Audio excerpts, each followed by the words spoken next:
Tom, the Disabled Prepper. Welcome back. So today we're going to have a little discussion about the effect of change on our bodies. And as preppers, change is something we need to think about and be prepared for. And that is what we do, is we prepare for adversity and disaster, and whether that is unavailability of food, loss of a job, earthquake cuts the power off for a few days, whatever the case may be. We try to be prepared for these different situations that will have an effect on us, usually an adverse effect. So I just got back a day before yesterday from helping my best friend move from Southern California to Arkansas. So he left what could be the definitive major population center of Southern California and moved to Arkansas. So what that involved was I took a bus, Phoenix to Southern California, slept at his house for 4 or 5 hours, got up at 4 o'clock in the morning, jumped in the vehicles, drove for 3 days, 1,600 miles to Arkansas, unloaded the truck. He stayed, him and his family stayed. I jumped on a bus, 1,200 miles, Arkansas to Phoenix. That was 3,350 miles I covered in about 7 days, which mathematically doesn't account for a whole lot. If you subtract the number of days that we weren't actually traveling, which is close to which is 2 days. So I went 3,350 miles in 5 days. That's quite a bit more miles. Anyway, so the point being is, this was a change in my life. My normal life is breakfast, do some work, lunch, do some work, dinner, play a little bit, sometimes a video game, make some videos, play with the cat, go to sleep. So that's a normal day. Well, I did not have a normal day for 7 days. So breakfast was different. There was no lunch. Dinner was not at 7 o'clock at night. It was 8, 9 o'clock at night sometimes. Sleep wasn't 7 or 8 hours in my bed. It was 3, 4 hours in a hotel room, 3, 4, 5 hours in a hotel room, get up at 4 o'clock in the morning, jump back on the road. So anyway, the effect that this had on me was when I got home, day before yesterday. I got home in the evening, 7:30 at night, made myself some dinner, I unpacked, relaxed from the time on the road, got up the next morning, went to church, and got about 15 minutes of the sermon when this 7 days of change on my life affected me. My stomach started churning, I started getting tunnel vision, a headache. I became ill. I had to jump in my car and go home, and I spent most of the rest of the day on the commode. And I was then kind of had to relax, drink a lot of water, get the digestive system back in shape, eat some bland meals, a few hours apart, to get the body back into the routine that it was used to. Now, in an adversity or disaster situation, we are going to have this kind of change. We're not going to eat the same kind of foods we normally eat. We're not going to eat at the same time we normally eat. Things are going to be different. We're going to be sleeping. We might be sleeping in different places. There might be different noise. There might be no power. There might be no noise. There might be a lot more noise. There may be rioting. There may be fires. So, not only does this affect us because of our changed routines, but this also affects us because of the amount of stress that we may be experiencing at that time. For my best friend Tim, hey Tim, the effect was the stress was dramatically different than it was for me. For me, I was just kind of along for the ride to help my best friend relocate. He'd never moved out of state before, so for him, this was a completely new thing. He had everything he owned in the truck. His project vehicle was on a trailer. His wife was along. She was kind of crabby. They'd spent weeks packing and planning and getting this all to happen. For me, it's just like, okay, yeah, my routine was altered, but it didn't bear the same weight on my shoulders because it wasn't my life. It wasn't my wife. It wasn't all of my earthly belongings in that truck. It was all of his.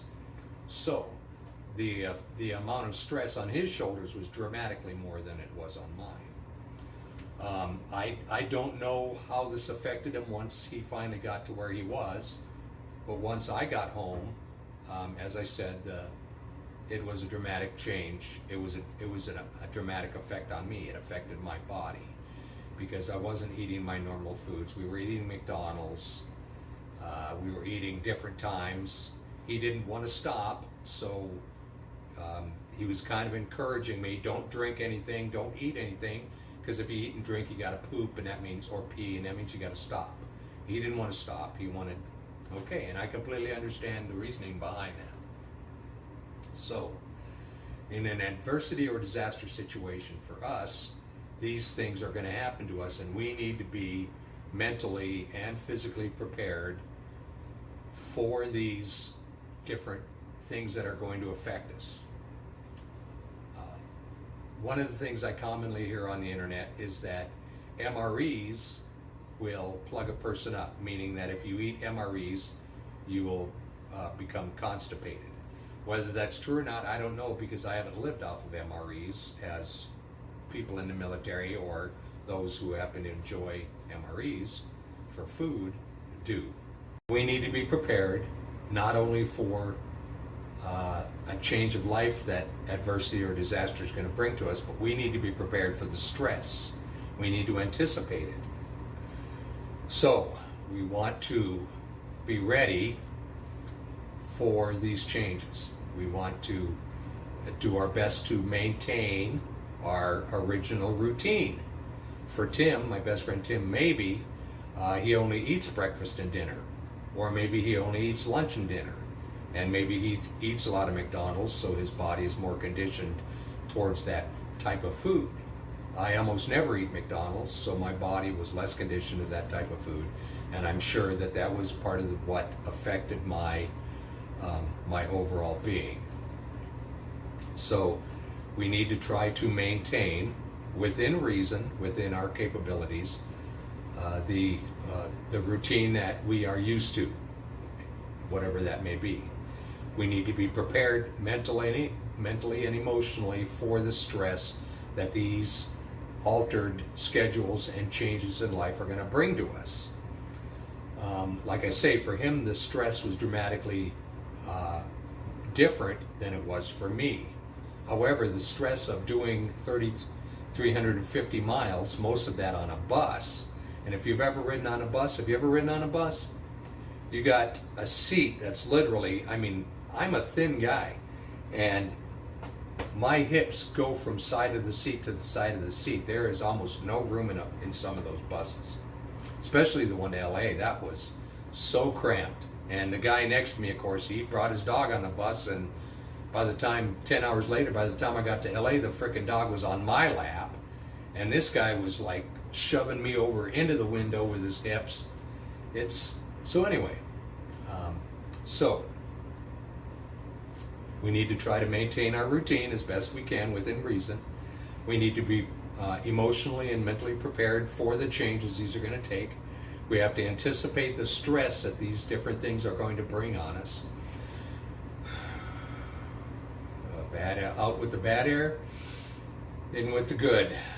Big breaths, relax, close your eyes. Let the stress just fall out of your body.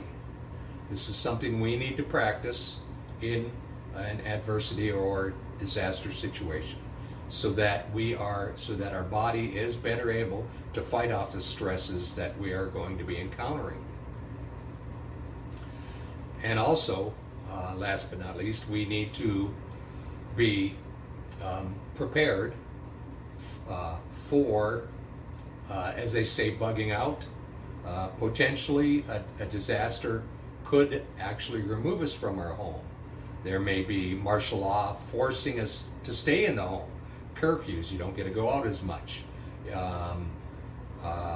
You have to stay home, for instance. Or a different kind of martial law where you are removed from your home. So you have to grab your go bag, and that's got your 3 days of food, and that's that. So we want to be prepared for all of these things in a disaster or adversity situation. Also, if you saw my previous video about my to-go med kit, first aid kit, in that I included loperamide, which is Imodium AD, which is very good for diarrhea. I have a greater chance of getting diarrhea than I have of being constipated. So therefore, I don't have any great need to have fiber or something like that in my to-go first aid kit to help me go to the bathroom. If I drink a soda, a simple Pepsi, I'm immediately flushed out. Your body might be different, and you may get constipated very easily, but have tremendous resistance towards diarrhea. So your to-go first aid kit is going to have different items in it than mine. So anyway, so that was a lesson that a simple 7-day adventure trip to help my friend brought up to me in terms of how our bodies are affected by a change in routine, change in scenery, change in sleeping patterns, and a change in food. So along with everything else we want to be prepared for, this is something else we will also want to be prepared for. So I hope you enjoyed the video. Like, share, subscribe. Tell people about my channel if you think it's worth a listen. And remember to always keep your nose in the wind and your eyes along the skyline. Until we meet again. Bye.